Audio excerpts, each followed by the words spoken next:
Shalom Bapak Ibu Saudara-saudari sekalian yang dikasihi Tuhan Yesus Kristus. Kembali lagi selamat berefleksi bersama saya Penatua Andreas.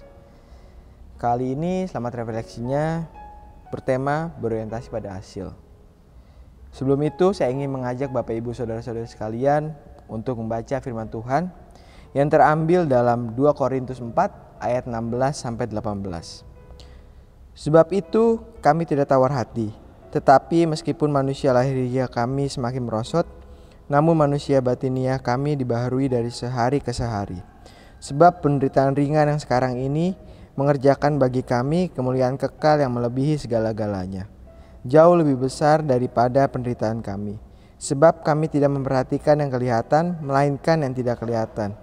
Karena yang kelihatan adalah sementara, sedangkan yang kelihatan adalah kekal.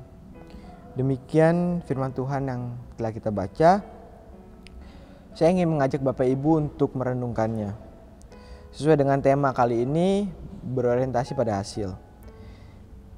Bapak Ibu saudara-saudari sekalian pasti mengetahui di mana setiap olahragawan pasti akan rajin berlatih setiap saat, bukan hanya untuk berlatih secara fisik untuk tubuhnya, tetapi juga berlatih untuk mentalitas dan juga spiritualitasnya. Upaya itu dilakukan bagi mereka supaya mereka bisa mencapai tujuan mereka saat bertanding nanti. Mereka juga memiliki tujuan saat bertanding nanti, mereka sudah siap untuk melakukan pertandingan tersebut.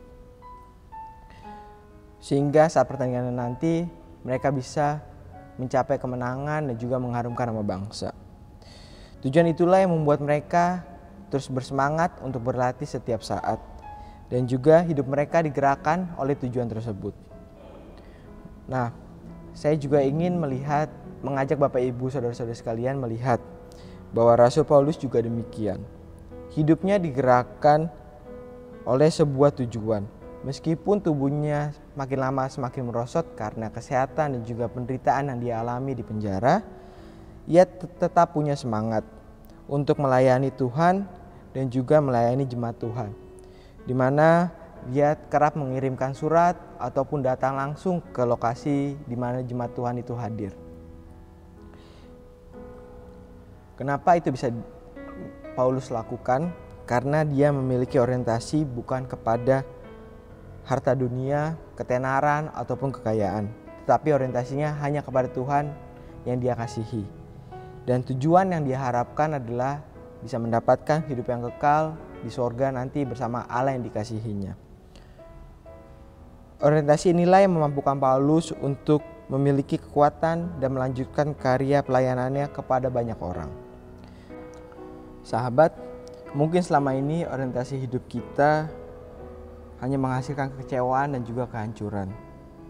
Karena kita meletakkan orientasi hidup kita berdasarkan harta duniawi, jabatan, dan juga kekuasaan, serta kenikmatan belaka, yang semua sifatnya hanya sementara. Bisa kita dapatkan dengan cepat, namun juga bisa hilang dengan sekejap. Seperti embun pagi, itu pun dapat hilang dengan sekejap ketika matahari menghangatkan bumi. Oleh sebab itu, dengan perenungan kita kali ini, saya ingin mengajak Bapak Ibu Saudara untuk mengubah orientasi hidupnya hanya kepada Tuhan saja. Oleh sebab itu, saya ingin mengajak Bapak Ibu Saudara-saudari sekalian dengan perenungan ini untuk mengubah orientasi hidupnya hanya kepada Tuhan saja. Di mana jika orientasi hidup kita hanya kepada Tuhan, itu akan membawa hasil yang kekal dan bukan yang sementara seperti dunia ini. Dengan demikian, jika orientasi hidup kita hanya kepada Tuhan, pasti kita akan dimampukan untuk menjalani hidup ini apapun keadaannya. Sebelum menutup selamat refleksi kita saat ini, saya ingin memberikan 2 pertanyaan. Yang pertama, apa yang harus kita lakukan agar hidup kita dapat berorientasi kepada Tuhan? Yang kedua, cara hidup seperti apa yang menggambarkan orientasi hidup kita hanya kepada Tuhan? Demikian selamat refleksi kali ini. Tuhan Yesus memberkati.